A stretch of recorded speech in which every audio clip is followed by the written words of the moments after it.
Project Workers Reconfigurable Wideband Channelization for Software-Defined Radio.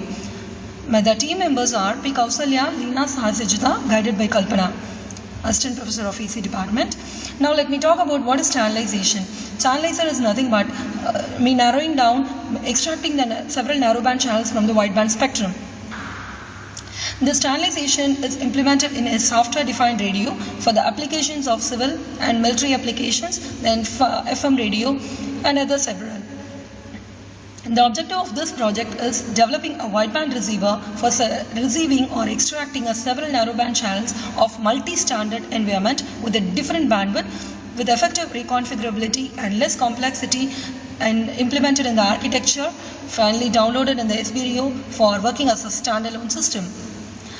Mainly, this project concentrates on polyphase fast Fourier transform channelizer. Here, I am working with reconfigurable filter bank technique.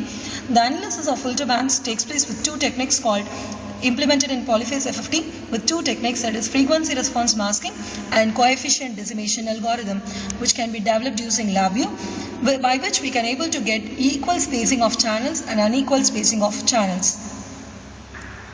Procedure: interpolation, coefficient decimation techniques. These are the two techniques which we are going to implement to reconfigure the polyphase filter coefficients to improve the performance. Coefficient decimation is nothing but the FIR filter, the coefficients are decimated by m, that is every m coefficient of the filter is kept unchanged, whereas the remaining coefficients are changed to 0. So the resulting frequency response, then finally they are interpolated to get the multiband frequency response. Now this is a fast Fourier transform what we can able to develop in the LabVIEW. Then this is a reconfigurable filter bank for coefficient decimation. This is an interpolation after coefficient decimation, and there is a multiband frequency response. By spectral subtraction, we can able to obtain the non-uniform band channelization for multi-standard application.